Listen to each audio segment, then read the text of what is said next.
ভিয়েটনামত ভাৰতবৰ্ষৰ আমন্ত্ৰিত অতিথি হ'ল অসম সন্তান মঙলদৈ ত্ৰিনয়ন সংগীত মহাবিদ্যালয়ৰ অধ্যক্ষ তথা অসম গৌৰৱ আন্তঃৰাষ্ট্ৰীয় সত্ৰীয়া নৃত্যশিল্পী গুৰু কুশল ডেকা। যোৱা 12 মে'ৰ পৰা 15 মে'লৈ ভিয়েটনামৰ হনো অডিটৰিয়াম হলত অনুষ্ঠিত হৈছিল গোৱেল কম্পিটিশ্যন ফেষ্টিভেল।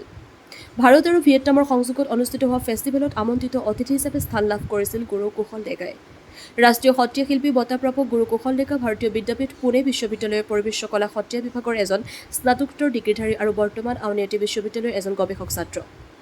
উল্লেখযোগ্য যে এখনৰ পিছত এখনকৈ বিদেশী ৰাষ্ট্ৰত সত্ৰীয়া নৃত্যৰ বাবে আমন্ত্ৰিত অতিথিৰ স্থান লাভ কৰি আহিছে অসমৰ সুসন্তান সত্ৰীয়া নৃত্য গুৰু কুশল ডেকাই। শিল্পীগৰাকীয়ে ভাৰতৰ চুবুৰীয়া ৰাষ্ট্ৰ বাংলাদেশ, শ্ৰীলংকা, থাইলেণ্ড, নেপাল, ডুবাই আৰু বৰ্তমান ভিয়েটনামত গৈ সত্ৰীয়া নৃত্যৰ আমন্ত্ৰিত শিল্পী হিচাপে সত্ৰীয়া নৃত্য প্ৰদৰ্শন কৰি বিদেশত জনপ্ৰিয়তা লাভ কৰিবলৈ সক্ষম হৈছে। উল্লেখযোগ্য যে ভিয়েটনাম ফেষ্টিভেললৈ যোৱা আমন্ত্ৰিত অতিথি হিচাপে পত্ৰ প্ৰেৰণ কৰিছিল ভাৰত ভিয়েটনামৰ ফেষ্টিভেল ডাইৰেক্টৰ ৰাখী ৰয়ে। ভুৱন বনিয়াৰ ৰিপৰ্ট, AIN লাইভ। নমস্কাৰ, মই প্ৰথমতে সকলো অসমবাসী ৰাইজক শ্ৰদ্ধা আৰু প্ৰণিপাত জনাইছোঁ। সঁচাকৈ মই নিজকে খুব সুখী অনুভৱ কৰিছোঁ। ভিয়েটনামৰ পৰা যিটো অনুষ্ঠান কৰি আহিলোঁ বৰ্তমান বিদেশত গৈ, বিদেশত সত্যেন্দ্ৰ নাচি কিনে মহাপুৰুষ শ্ৰীমন্ত শংকৰদেৱ শ্ৰী শ্ৰী মাধৱদেৱ গুৰুজনাৰ যি মহান কৃষ্টি সত্ৰীয়া সংস্কৃতি প্ৰচাৰ প্ৰসাৰ কৰিবৰ কাৰণে অকণমান সুবিধা পাইছোঁ। আচলতে ভিয়েটনাম হনয় অডিটৰিয়ামত তাতে 19 global dance festival and competition আছিলে, আৰু সেই কম্পিটিশ্যনত মই নিজে বিচাৰক হিচাপে বহি আছিলোঁ। আৰু লগতে ফেষ্টিভেলত মই এজন অসমৰ সত্ৰীয়া নৃত্য শিল্পী হিচাপে আমন্ত্ৰিত হৈছিলোঁ, আৰু তাতে মই সত্ৰীয়া নৃত্য নাচিবৰ কাৰণে সুবিধাকণ পাইছিলোঁ। আৰু এইটো সুবিধা দিছিলে দেশৰাগ ছত্তীশগড় ৰাখী ৰয় দিদিয়ে এই অনুষ্ঠানটোৰ কাৰণে মোক নিমন্ত্ৰণ জনাইছিলে, যিটো ভিয়েটনাম আৰু ভাৰতবৰ্ষই লগ লাগি এই অনুষ্ঠানটো তাতে তেওঁলোকে পাতিছিলে। চ' তাতে মই এই প্ৰগ্ৰেমটো কৰিবৰ কাৰণে সক্ষম হৈছোঁ। খুব ভাল লাগিল যেতিয়া সত্ৰীয়া নৃত্য নাচি আছিলোঁ। সত্ৰীয়া নৃত্য নাচি থাকোঁতে তাতে ফ্ৰান্সৰ তাতে মানুহ বহি আছিলে, কেনেডাৰ মানুহ বহি আছিলে, কিন্তু মোক বাৰে বাৰে সুধিছিলে সত্ৰীয়া নৃত্য নাচি থাকোঁতে মোৰ মূৰৰ পাগুৰিটোৰ বিষয়ে সুধিছিলে। আৰু খুব ভাল লাগিছিলে মহাপুৰুষ শ্ৰীমন্ত শংকৰদেৱ শ্ৰী শ্ৰী মাধৱদেৱ গুৰুজনাৰ যি মহান কৃষ্টি সত্ৰীয়া সংস্কৃতি, যিটো মহাপুৰুষ শ্ৰীমন্ত শংকৰদেৱে যি সত্ৰীয়া ড্ৰেছযোৰ তেওঁ আমাক মাজত দি থৈ গ'ল, সেই ড্ৰেছযোৰ সঁচাকৈ সকলোকে আকৰ্ষিত কৰে। সকলোৱে মানে আমাৰ যেতিয়া ড্ৰেছযোৰ পিন্ধি আমি যাওঁ নাচিবৰ কাৰণে, সেই পাকটোৰ পৰাই সত্ৰীয়া নৃত্যৰ ড্ৰেছযোৰ দেখি কিনে সকলোৱে মানে মুগ্ধ হয়, আৰু নাচি খুব ভাল লাগিছিল। আৰু সেই হলত মই শ্ৰী শ্ৰী মাধৱদেৱ গুৰুজনাৰ ঘোষাত অভিনয় কৰিছিলোঁ, আৰু সংগীত নাটক একাডেমী বঁটাপ্ৰাপক গুৰু গোবিন্দ শইকীয়া বৰবায়ন ছাৰৰ ব্যৱস্থাপনাত ৰজা হাজোলীয়া 1 নং চালিখন মই তাতে প্ৰদৰ্শন কৰিছিলোঁ। আৰু খুব ভাল লাগিছিল, মানে এটা বুজাব নোৱাৰা ভাষা। ভিয়েটনাম এখন বিদেশত গৈ তাতে সত্ৰীয়া নৃত্য নাচিব পৰাটো সঁচাকৈ মই সৌভাগ্য বুলি মই অনুভৱ কৰিছোঁ।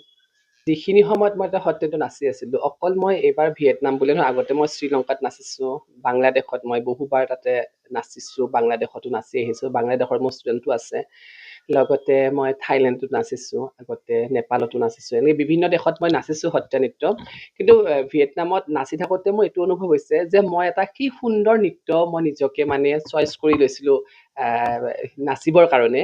সেইটো হৈছে সত্ৰীয়া নৃত্য, যিটো মহাপুৰুষ শ্ৰীমন্ত শংকৰদেৱ শ্ৰী শ্ৰী মাধৱদেৱ গুৰুজনাৰ যি সৃষ্টিত সত্ৰীয়া সংস্কৃতি। আমাৰ অসমীয়াৰ মান, আমাৰ অসমীয়াৰ প্ৰাণ হৈছে মহাপুৰুষ শ্ৰীমন্ত শংকৰদেৱ, জগত গুৰু বুলি যাক কয়। আৰু তেতিয়া মোৰ বিৰাট ভাল লাগিছিল। আৰু যেতিয়া মোক ফ্ৰান্সৰ এজন লেডি আহি কেনে কৈছে টুপিটো কিহৰ কাৰণে পিন্ধা বা কেনেকুৱা ধৰণৰ, মোৰ পাকটোৰ বিষয়ে বাৰ বাৰ সুধিছিলে। আৰু তেওঁলোকে মহাপুৰুষ শ্ৰীমন্ত শংকৰদেৱৰ যি সত্ৰীয়াৰ সাজযোৰৰ প্ৰতি বিৰাট আকৰ্ষিত। এতিয়া যিটো ভাৰতৰ বাহিৰত বিভিন্ন ঠাইত সত্ৰীয়া নৃত্য এতিয়া প্ৰচলন, আমেৰিকাই হওক বা ফ্ৰান্সেই হওক বা লণ্ডনৰ এতিয়া সত্ৰীয়া নৃত্যত সকলোৱে আগ্ৰহী, বাহিৰৰ মানুহবিলাকে আহি সত্ৰীয়া নৃত্য শিকিবৰ কাৰণেও আহি আছে।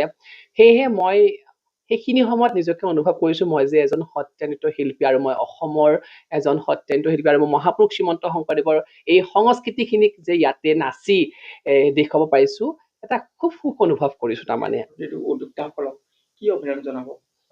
ভিয়েটনামৰ সকলো কৰ্মকৰ্তাক মই ধন্যবাদ জনাম, কাৰণ কিয় তেওঁলোকৰ এইটো সম্পূৰ্ণ আমাৰ ওপৰত মানে অৰিহণা আছে বুলি ক'ব লাগিব, কাৰণ আমাক তাতে নি ইমান ধুনীয়া সন্মান জনালে। ভিয়েটনামৰ সকলো কৰ্মকৰ্তাক মই ধন্যবাদ দিছোঁ। লগতে ভিয়েটনামৰ যিটো অনুষ্ঠানত বেছিভাগ আগভাগ লৈছিলে ৰাখী ৰয় দিদি, ছত্তীশগড়ৰ দিদি, আচলতে মোক নিজৰ সন্তানৰ নিচিনা মৰম কৰে। মোৰ সত্যেন্দ্ৰ চাই তেওঁ মোহিত হৈছিল।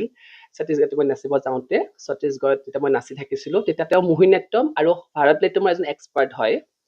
তেওঁ মোৰ নাচ দেখি কেনে খুব মানে আনন্দিত হৈছিল আৰু তেতিয়াৰ পৰাই তেওঁৰ মোৰ লগত এটা সাংঘাতিক সম্পৰ্ক। তেওঁৰ মই সন্তান হিচাপে মোক তেওঁ মানে মৰম কৰে আৰু মই স্পেচিয়েলি ৰাখী ৰয় দিদিক থেংকছ দিম, কাৰণ বাহিৰৰ প্ৰগ্ৰেমবিলাকত তেওঁৰো যথেষ্ট অৰিহণা আছে মোৰ ওপৰত। সেয়েহে মই ভিয়েটনামৰ সকলো কৰ্মকৰ্তাৰ লগতে দেশ ৰাগৰ সমূহ কৰ্মকৰ্তাক 19 গ্ল'বেল ডান্স ফেষ্টিভেলৰ সমূহ কৰ্মকৰ্তাক মই ধন্যবাদ আৰু কৃতজ্ঞতা জ্ঞাপন কৰিছোঁ। তেওঁলোকে দিয়া কাৰণে সুবিধাটো মই এই সুবিধাখন ল'ব পাৰিছোঁ।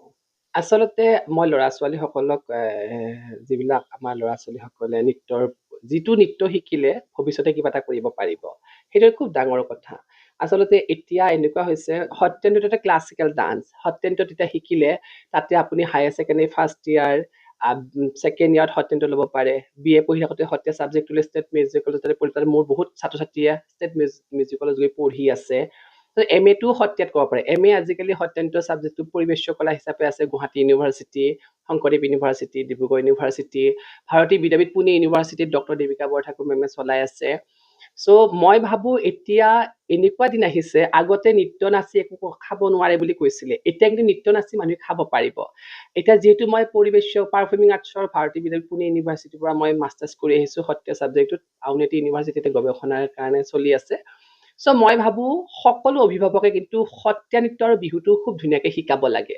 কাৰণ যদি আমি বাহিৰত নাচিবলৈ যাওঁ, অসমৰ কি হিচাপে পৰিচয় দিব? তেতিয়া সত্ৰীয়া নৃত্য, বিহু, বৰগীত, খোল বা বড়ো বা হাজাং এইবিলাক বস্তু নাচিলেহে আমাক অসমীয়া বুলি চিনি পাব। কিন্তু মই দেখি থাকোঁ বহুতে অভিভাৱকসকলে নাজানে কি শিকালে কি হয়, সেইটোৰ কাৰণে অলপ খেলি মেলি দেখা পাওঁ। কিন্তু মই ভাবোঁ এতিয়াৰ পৰা বুজা হৈছে প্ৰত্যেকে। সেইকাৰণে সত্ৰীয়া নৃত্যটো খুব ধুনীয়াকৈ শিকাওক। তাতে ল'ৰা ছোৱালী যদি ইচ্ছা যায়, তাতে ধুনীয়াকৈ হায়াৰ ছেকেণ্ডেৰী ফালৰ পৰা এইবাৰ ব্ৰিলিয়েণ্ট একাডেমীত মোৰ ছাত্ৰী এগৰাকী ভানেছা অলেমন অসমৰ ভিতৰত প্ৰথম হৈছে সত্ৰীয়া বিভাগত, সত্ৰীয়া ছাবজেক্টটো লৈছিলে। তাতে সত্ৰীয়া ছাবজেক্টটো ৰূপসী হাউলে বাইদেৱে শিকায় আৰু মই তাইক 3 বছৰ বয়সৰ পৰা সত্ৰীয়া নৃত্য শিকাইছিলোঁ আৰু লগতে তাইক মই বিশাৰদো দিছিলোঁ। তাই 2 বছৰ তাতে হায়াৰ ছেকেণ্ডেৰী পাছ কৰোঁতেই তাতে সত্ৰীয়া ছাবজেক্টটো লৈছিল, অসমৰ ভিতৰত প্ৰথম হৈছিল, 98 পাইছিলে 100ৰ ভিতৰত। চাওক কেনেকুৱা এটা সময় আহি গৈছে। সেইকাৰণে মই ভাবোঁ সকলো অভিভাৱকে সত্ৰীয়া নৃত্য খুব ধুনীয়াকৈ শিকাওক, বৰগীত শিকাওক, খোল শিকাওক, বিহু শিকাওক। তেতিয়াহে বাহিৰত গৈ নিজক পৰিচয় দিব পাৰিব যে মই এজন অসমৰ শিল্পী। মই নাচিব মোক মাতিছিলে, নাচো। তাৰপিছত মোক তেওঁলোকে ক'লে যে আপুনি বিচাৰক হ'ব লাগিব, আমাৰ ইণ্ডিয়ান আৰ্ট কালচাৰৰ ওপৰত কম্পিটিশ্যন এটা আছে, তাতে সত্ৰীয়া, ভাৰতনাট্যম, কথক এইবিলাক বিভিন্ন কম্পিটিশ্যনতে আছে। তেতিয়া মোৰো খুব ভাল লাগিল সেই বিচাৰকৰ শুনা। প্ৰত্যেকজন বিচাৰক ইমান এক্সপাৰ্ট তাতে, আৰু দেখিলেই সকলোৱে অনুভৱ কৰিব পাৰে। আৰু প্ৰত্যেকজন বিচাৰকে মই দেখিছোঁ, কোনোবাই মাষ্টাৰ্ছ কৰা, কোনোবাই PhD কৰা নৃত্যৰ যিবিলাক বিচাৰক কৰিছে, তাৰে লগতে মই বহিব পাইছোঁ। মোৰ ইমান ভাল লাগিছে। মই ভিয়েটনামতো বিচাৰকত বহিলোঁ। তাৰ আগতে যেতিয়া মই শ্ৰীলংকাত গৈছিলোঁ, শ্ৰীলংকাতো কিন্তু মোক তেওঁলোকে বিচাৰকত বহাইছিলে। স্পেচিয়েলি তেওঁলোকে মোক ৰিকুৱেষ্ট কৰিছিলে যে আপুনি বিচাৰকত বহক বুলি। আৰু এইবাৰ তাতে মই ভিয়েটনামতো বিচাৰক কৰিছোঁ। কি এক্সপাৰ্ট ডান্সাৰবিলাকে তাতে নৃত্যত প্ৰতিযোগিতাত অংশগ্ৰহণ কৰিছিলে। আৰু তাতে কিন্তু আপুনি উত্তৰ দিব পাৰিব লাগিব, বা নাচটোত কেনেকুৱা কথা পতা মোক কিন্তু সুধিব, তেওঁলোকক মই উত্তৰ দিব পাৰিব লাগিব। কাৰণ কিয়, বিচাৰকটো এনেকুৱা এখন আসন, যিখন আসন তুমি নাজানিলে বহিব নোৱাৰা, জানিহে বহিব লাগিব তাতে। সেইকাৰণে মই ভাবোঁ, মই যদিও ভয় খাইছোঁ, কিন্তু মোৰ বিদ্যাখিনিৰ ওপৰত, মোৰ গুৰুৰ ওপৰত বিশ্বাস আছে।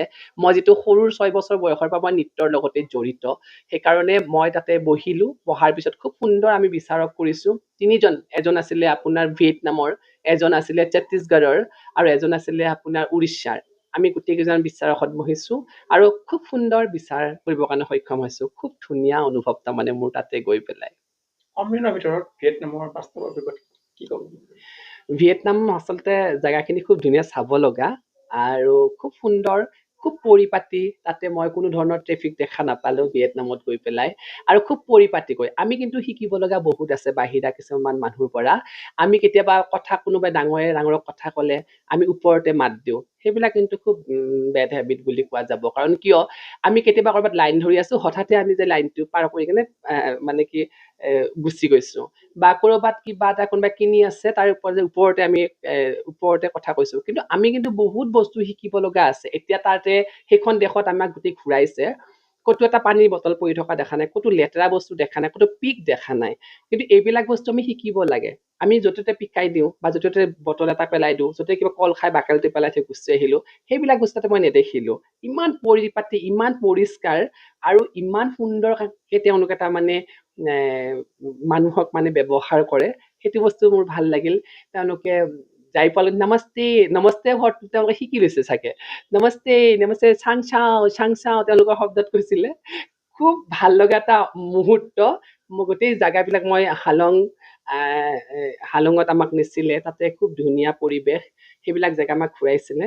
কিন্তু আমি শিকিব লগা বাহিৰা মানুহৰ পৰা বহুতখিনি আছে, আৰু তেওঁলোক খুব ব্যস্ততা, তাৰমানে 1 মিনিট সময় তেওঁলোকে মানে সময় নষ্ট নকৰে বুলি মই অনুভৱ কৰিছোঁ। কাৰণ ইমান মানে বিজি হৈ থাকে তেওঁলোকে, মানুহবোৰে কামক লৈ গুৰুত্ব দিয়ে, আৰু যেতিয়া আজৰি হ'ব তেওঁলোকে নিজকে খুব উপভোগ কৰে। চ' মই ভাবোঁ মানুহে সদায় কৰ্ম কৰি যাব লাগে, ফলৰ আশা কৰিব নালাগে। নিজৰ কৰ্মৰ সদায় ফল আছে বুলি মই আশা কৰোঁ। সেইটোৱে। আৰু লগতে মই ভিয়েটনামত নাচিব গৈ মোৰ খুব ধুনীয়া অনুভৱ, আৰু সকলো অসমবাসী ৰাইজৰ ওচৰত এটাই প্ৰাৰ্থনা, আপোনালোকে আশীৰ্বাদ কৰক, মহাপুৰুষ শ্ৰীমন্ত শংকৰদেৱ শ্ৰী মাধৱদেৱ গুৰুজনৰ যি মহান কৃষ্টি সত্ৰীয়া সংস্কৃতি যাতে মই আগুৱাই লৈ যাব পাৰোঁ, মই সেইখিনিকে মই সকলোৰে ওচৰত প্ৰাৰ্থনা, আপোনালোকে আশীৰ্বাদ কৰক যাতে আগুৱাই লৈ যাব পাৰোঁ। লগতে মই শিশুসকলকো আগুৱাই নিব পাৰোঁ, আৰু মই আপোনালোকৰ চেনেলক অশেষ ধন্যবাদ জনাইছোঁ। নমস্কাৰ। জয় গুৰু শংকৰ সৰ্বগুণাকৰ, যাক এৰি নাহি কেও পাম, তোহাৰি চনে ৰেণু শতকোটি, বাৰে কৰো প্ৰণাম, বাৰে কৰো প্ৰণাম, বাৰে কৰো প্ৰণাম। কৃষ্ণ জয় গুৰু শংকৰ। যিকোনো খবৰ আৰু বিজ্ঞাপনৰ বাবে যোগাযোগ কৰক 7896121996।